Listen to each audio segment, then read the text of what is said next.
कभी हार न मानना एक अद्भुत गुण है जो किसी भी व्यक्ति को सफलता की ओर ले जा सकता है। यह वह शक्ति है जो हमें चुनौतियों का सामना करने और अपने लक्ष्यों को प्राप्त करने में मदद करती है। दृढ़ता के बिना हम आसानी से हार मान सकते हैं और अपने सपनों को छोड़ सकते हैं। इस वीडियो में हम कभी हार न मानने की शक्ति और इसके महत्व के बारे में जानेंगे। हम इस गुण के कुछ प्रसिद्ध उदाहरण को भी देखेंगे और सीखेंगे कि हम इसे अपने जीवन में कैसे विकसित कर सकते हैं। चाहे आप अपने करियर, अपने रिश्तों या अपने व्यक्तिगत विकास में सफल होना चाहते हैं, दृढ़ता आपके पास सबसे महत्वपूर्ण उपकरणों में से एक है। यह वीडियो आपको वह प्रेरणा देगा जो आपको आगे बढ़ने और अपने लक्ष्यों को प्राप्त करने के लिए आवश्यक है। दृढ़ता क्या है और यह हमारे जीवन में कैसे परिवर्तन ला सकती है। एक बार एक बहुत ही दुखी व्यक्ति एक महात्मा के पास आकर कहता है, मैं अपने जीवन से बहुत दुखी हूं। मैं अपने बीवी बच्चों और अपने परिवार को भी खुश नहीं रख सकता। मैं अपने लिए भी कुछ नहीं कर पा रहा। कभी कभी तो मुझे अपनी जिंदगी को खत्म कर देने के भी ख्याल आते हैं। आप इतनी साधनाएं करते हैं, इतनी तपस्या करते हैं, क्या आप मुझे कोई ऐसा मार्ग बता सकते हैं जिससे मैं अपने बुरे वक्त से बाहर आ सकूं? मेरा बहुत बुरा समय चल रहा है। 2 वक्त की रोटी का इंतजाम करना भी मेरे लिए बहुत मुश्किल हो गया है। अब आप ही बताइए कि ऐसे वक्त में मैं जिंदा रहूं तो कैसे रहूं? कैसे अपने परिवार को खुश रखूं? कृपया करके कोई साधारण सा तरीका बताने की अनुकंपा करें ताकि मैं आसानी से समझ सकूं, क्योंकि मैं बहुत पढ़ा लिखा नहीं हूं। अगर आप बड़ी बड़ी ज्ञान की बातें करेंगे तो शायद मैं कभी समझ भी नहीं पाऊंगा। यह सुनकर महात्मा ने मुस्कुराते हुए कहा कि तुम एक काम कर सकते हो मेरा। उसने सामने की तरफ इशारा करते हुए कहा कि उस ऊंची पहाड़ी पर एक मंदिर है और उस मंदिर के पास चींटियों का एक घर है जहां पर हजारों चींटियां रहती हैं। तुम्हें सुनने में बड़ा अजीब लगेगा, लेकिन वह चींटियां उस मंदिर की जमीन को खराब कर देती हैं। उस मिट्टी की उपजाऊ शक्ति वह खत्म कर देती है, जिसके कारण वहां पर कोई भी पेड़ या कोई भी घास पनप नहीं पाती है। तुम मेरा एक काम करो, उसके बाद मैं तुम्हें तुम्हारे सवालों के जवाब दूंगा। तुम 7 दिन तक रोज उस पहाड़ी पर जाओ और उस चींटियों के घर को तहस नहस कर दो, उसको तोड़ दो। जब भी तुम्हें कोई चींटियों का घर दिखे मंदिर के आसपास, तो उसे वहीं पर तहस नहस कर देना। लेकिन याद रहे, घर को तोड़ने में कोई भी चींटी मरने नहीं चाहिए। इस बात को समझने का प्रयास करते हुए वह युवक वहां से चला गया। शायद उसको कुछ समझ में नहीं आया था कि महात्मा जी ऐसा क्यों करवा रहे हैं। वह तो उन चींटियों पर अन्याय कर रहे हैं, उनका घर तोड़वा रहे हैं, उन्हें नुकसान पहुंचा रहे हैं। आखिर कौन महात्मा ऐसा करेगा? लेकिन फिर भी उस महात्मा की बात मानते हुए वह अगले दिन से ही पहाड़ी पर जाना शुरू कर देता है। जब वह पहले दिन पहाड़ी पर पहुंचता है तो देखता है कि बहुत सारी चींटियां अपना खाना जुटाने में लगी हुई हैं। सारी चींटियां कतार से चल रही थीं और अनाज के छोटे छोटे कण उठाकर अपने घर में जमा करती जा रही थी। ये देखकर पहले तो उस युवक का मन कमजोर पड़ गया। उसने सोचा कि ये इतनी मेहनत करके अपना घर भर रही हैं और मैं इनके घर को तबाह कर दूंगा तो इनको कितना बुरा लगेगा। लेकिन फिर उसने उस महात्मा की बात याद करते हुए उस घर को तोड़ना शुरू कर दिया। जल्द ही चींटियों में हाहाकार मच गया। वह इधर उधर दौड़ने लगी। अभी तक जो कतार में चल रही थी, अब वह बिखर गई और इधर उधर अपनी जान बचाने के लिए भागने लगी। थोड़ी देर में घर टूट गया और सारी चींटियां इधर उधर छुपने के लिए भाग चुकी थीं। यह करने के बाद वह युवक दुखी मन से वापस अपने घर पर लौट आया।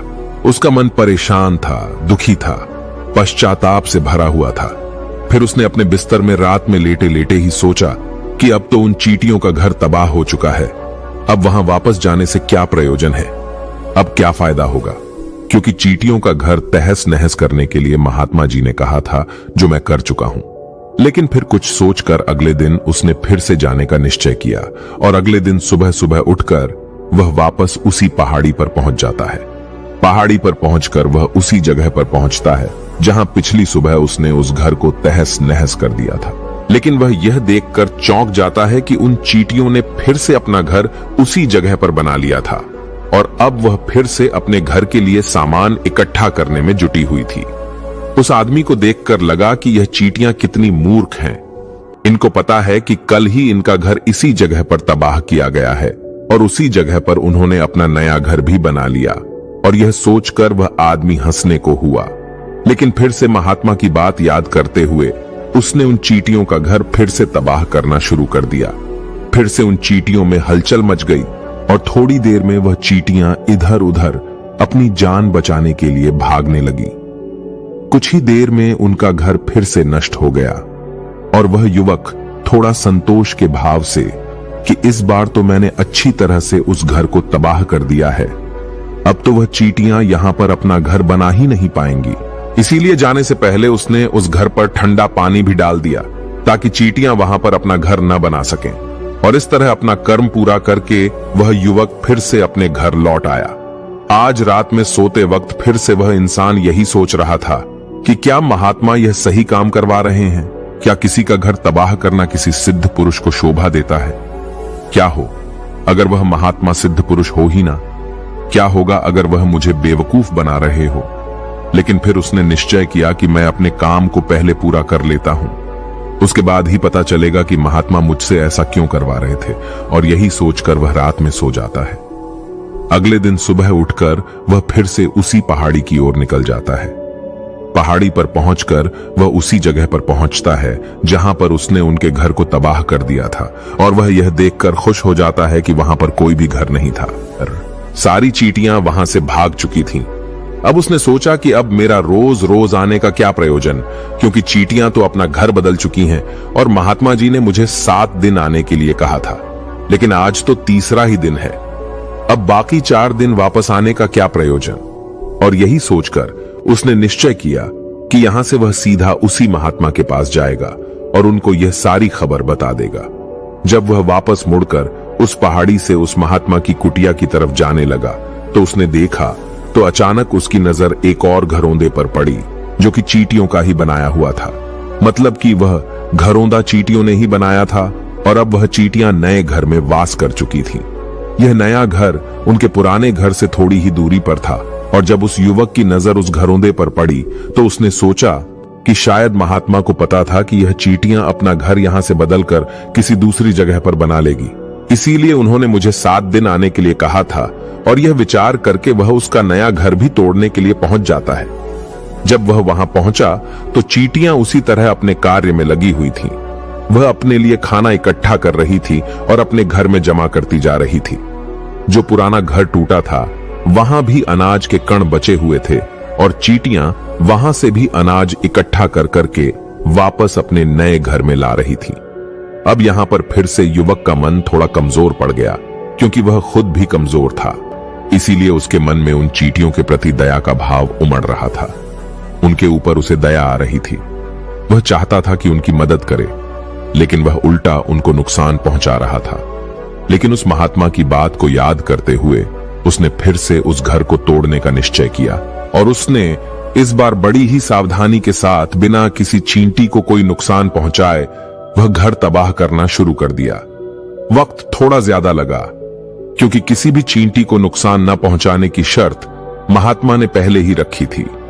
इसीलिए उसको बड़ी सावधानी के साथ उन घरों को तबाह करना था। लेकिन आखिरकार उसने उस घर को भी तबाह कर दिया और उस घर को तबाह करने के बाद वह बड़े ही दुखी मन से, इस बार वह पहले से भी ज्यादा दुखी था, क्योंकि उसने उनका नया घर भी तोड़ दिया था। वह उन चींटियों को बसने ही नहीं दे रहा था और वह अब अपने आप को शैतान या दानव समझने लगा था। लेकिन फिर भी उस महात्मा की बात को मानते हुए वह अपने घर पर दुखी मन से वापस आ गया। रात में सोने से पहले एक बार उसने फिर से सोचा कि मैं कितना बड़ा शैतान हूं, कितना बड़ा दानव हूं। पुराना घर तो छोड़ो, मैं उन चींटियों को कहीं भी बसने के लिए कोई जगह ही नहीं दे रहा हूं। वह चींटियां मेरे बारे में क्या सोचती होंगी। लेकिन फिर भी उसने अगले दिन जाने का निश्चय किया और अगले दिन सुबह सुबह वह फिर से वहां पर पहुंच गया। वह यह देखकर फिर से आश्चर्यचकित रह जाता है कि इस बार चींटियों ने एक और नई जगह पर अपना घर बना लिया था। वह पहले से भी ज्यादा ऊर्जा के साथ काम कर रही थी और उन्होंने एक रात में पहले से भी बड़ा घर बना लिया था और अब वह फिर से अपना अनाज और खाना इकट्ठा करने में जुटी हुई थी। यह देखकर उस आदमी को लगा कि यह चींटियां किस मिट्टी की बनी हुई हैं। मैं इनको बार बार यहां से भगाने की कोशिश कर रहा हूं और ये वहीं पर अपना घर बना लेती हैं। क्या इनको पता नहीं है कि मैं इन्हें यहां पर कभी भी बसने नहीं दूंगा? यह चींटी है, दिखने में इतनी छोटी है लेकिन फिर भी यह मुझसे हार नहीं मान रही है। बड़े ताज्जुब की बात है। और इस बार उसने गुस्से में उस घर को तहस नहस करना शुरू कर दिया। लेकिन इस बार तहस नहस करते हुए कुछ चींटियां वहीं पर मर गईं। उसके पैरों तले कुचल दी गई। कुचलने के बाद जब वह अपने अहंकार से बाहर आया तो उसने देखा कि गुस्से में उसने उन चींटियों को कितनी क्षति पहुंचा दी है। उसका मन पश्चाताप से भर गया और वह रोता हुआ अपने घर की तरफ बढ़ गया। रात में सोते वक्त उसने सोचा कि मैं उन चींटियों पर बहुत ज्यादा अत्याचार कर रहा हूं। अब इससे ज्यादा अत्याचार मैं नहीं कर पाऊंगा।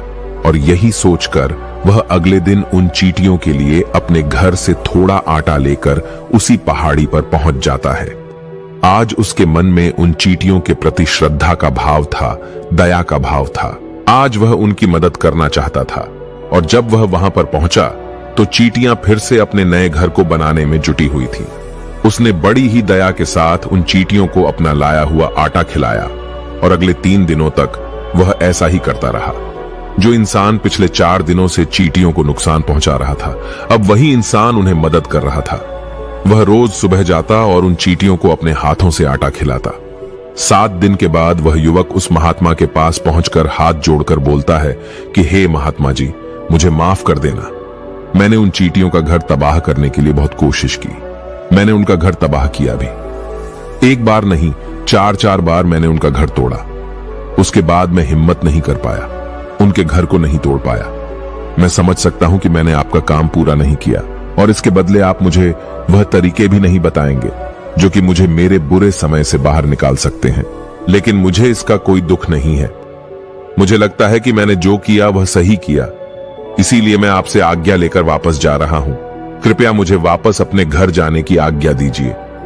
यह सुनकर उस महात्मा ने मुस्कुराते हुए कहा कि अरे बेटा, इतनी भी क्या जल्दी, रुको तो सही, जलपान तो कर लो, थोड़ी देर ठहर जाओ, उसके बाद चले जाना। और यह कहकर वह महात्मा उस युवक के लिए पानी लेकर आते हैं। पानी पिलाने के बाद महात्मा उस युवक से पूछते हैं कि तुम मुझे यह बताओ कि आखिर तुम उन चींटियों का घर तबाह क्यों नहीं कर सके। वह चींटियां तो छोटी छोटी हैं और तुम इतने विशाल हो, फिर भी तुम उन छोटी छोटी चींटियों का घर तबाह नहीं कर पाए। कहां है तुम्हारी शक्ति, तुम्हारा बाहुबल? इसका जवाब देते हुए उस युवक ने कहा कि हे गुरुवर, मैंने उन चींटियों का घर तबाह कर दिया था, बार बार किया था। एक बार तो अपने गुस्से में उन चींटियों को भी मैंने हानि पहुंचा दी थी। लेकिन जिस दिन मैंने उनको हानि पहुंचाई, उसी दिन मेरे को लगा कि मैं उनको क्यों हानि पहुंचा रहा हूं, क्यों इनको इतनी तकलीफ दे रहा हूं। और उसी दिन से मैंने उनको नुकसान पहुंचाने की बजाय उनकी सहायता करनी शुरू कर दी। यह सुनकर उस महात्मा ने कहा कि यही तो सीखने की बात है। एक छोटी सी चींटी हमें जीवन का संदेश दे जाती है। मैंने तुम्हें उन चींटियों का घर तबाह करने के लिए नहीं भेजा था। मैंने तुम्हें भेजा था ताकि तुम उन चींटियों से कुछ सीख ले सकूं। तुम्हें क्या सीख मिली उन चींटियों से, क्या मुझे बता सकते हो? यह सुनकर उस युवक ने पूरी कहानी बयां कर दी। पूरी कहानी सुनने के बाद महात्मा ने मुस्कुराते हुए कहा कि बेटा, तुमने जो महसूस किया मैं वही तुम्हें दिखाना चाहता था। वो ये थी कि तुमने कितनी ही बार उनके घर को तोड़ने की कोशिश की, कितनी ही बार प्रयास किया कि उनका घर तबाह हो जाए, लेकिन वह हर बार अपना नया घर बना लेती थी। उन्होंने कभी भी हार नहीं मानी। अगर वह हार मान लेती तो चींटियां तुम्हें वहां पर नहीं मिलती। जब एक छोटी सी चींटी अपने विश्वास और मेहनत से इतने बड़े आदमी का दिल बदल सकती है, तो तुम तो इंसानों का मन बदल ही सकते हो। अपने जीवन में अपनी किस्मत न बदलने का कोई कारण तुम्हारे पास नहीं बचता। जीवन कार्यशीलता का नाम है। लेकिन हम मनुष्य 1-2 बार हार मिलने पर ही टूट जाते हैं, फिर जीवन में प्रयास ही नहीं करते। और कुछ लोग अपनी जिंदगी को खत्म करने पर उतारू हो जाते हैं। लेकिन जानवरों में तुमने एक बात देखी होगी कि वह अपना जीवन खुद से कभी खत्म कर ही नहीं सकते हैं। तुमने कभी नहीं सुना होगा कि किसी जानवर ने आत्महत्या कर ली, चाहे वह जानवर कितना ही भूखा क्यों ना हो, कितना ही दुखी क्यों ना हो, लेकिन वह अपने जीवन के लिए हमेशा संघर्ष करता रहता है। लेकिन वहीं पर दूसरी तरफ हम मनुष्य 1-2 बार हताश होने पर ही अपना जीवन खत्म कर लेते हैं। जीवन तो कर्म करने का नाम है, इसीलिए मृत्यु से पहले कर्म करना कभी मत छोड़ना, क्योंकि मृत्यु के बाद तो तुम परम विश्राम में चले ही जाओगे। तो उससे पहले कर्म करना क्यों छोड़ रहे हो, क्यों हताश हो रहे हो? अगर तुम्हारा एक घर टूट गया है तो दूसरा घर बनाने का प्रयास करो, कोशिश करो, और कोशिश करने वालों की कभी हार नहीं होती। ये तुम उन चींटियों से देख चुके हो। देखने में तुमसे कितनी छोटी है वह चींटियां और तुम इतने बड़े हो, लेकिन उनका मन तुम्हारे मन से इतना बड़ा है, इतना विशाल है, इतना दृढ़ संकल्प है कि इतनी बार घर टूटने पर भी उन चींटियों ने कभी हार नहीं मानी। दूसरी सीख यहां से लेने की थी, वह यह थी कि जब भी हमारे ऊपर बुरा समय आता है, हमें लगता है कि यह समय कभी नहीं जाएगा, यह समय मेरे जीवन को बर्बाद कर देगा, मुझे कभी नहीं जीने देगा, और अपने इन्हीं ख्यालों से, जिनका असलियत में कोई भी अस्तित्व नहीं है, वह सिर्फ विचार हैं, और वही विचार हमारे मन को दुखी कर देते हैं, और इसीलिए हम प्रयास करना भी छोड़ देते हैं। लेकिन तुम खुद सोचो कि बार बार प्रकृति हमें दुख पहुंचाएगी, नुकसान पहुंचाएगी, लेकिन कब तक पहुंचाएगी? अगर हम बार बार फिर से उठकर फिर से नया प्रयास करते रहेंगे तो प्रकृति भी हमारे सामने घुटने टेक देगी, और वह भी एक दिन हमारे ऊपर दयावान हो जाएगी, और वह हमें सब कुछ देने लगेगी जिसकी हमने कभी कामना की थी। इसीलिए यह भी कहा जाता है कि बुरा वक्त किसी का भी हमेशा नहीं रहता। तुमने खुद देखा कि तुम उन चींटियों को तबाह करने के लिए पहुंचे थे, लेकिन बाद में तुम्हें उन चींटियों को अनाज और आटा देने लगे। तुम ही उन पर कृपालु हो गए। क्यों हुए? क्योंकि तुमने देखा कि वह चींटियां हार ही नहीं मान रही है। इसी तरह अगर तुम भी अपने जीवन में कभी हार नहीं मानोगे तो एक न एक दिन ये प्रकृति तुम्हें वह सब कुछ देगी जो तुम अपने जीवन में पाना चाहते थे। इसीलिए हमेशा याद रखना, हमें बिना रुके, बिना थके और बिना परिणाम की चिंता के बस कार्य करते जाना है। और दूसरा यह कि एक न एक दिन प्रकृति तुम्हारे उस कर्म का परिणाम तुम्हें जरूर देगी। तो चलिए मिलते हैं ऐसी ही कोई नई कहानी में कोई नए मैसेज के साथ। तब तक के लिए अपना ख्याल रखें। धन्यवाद।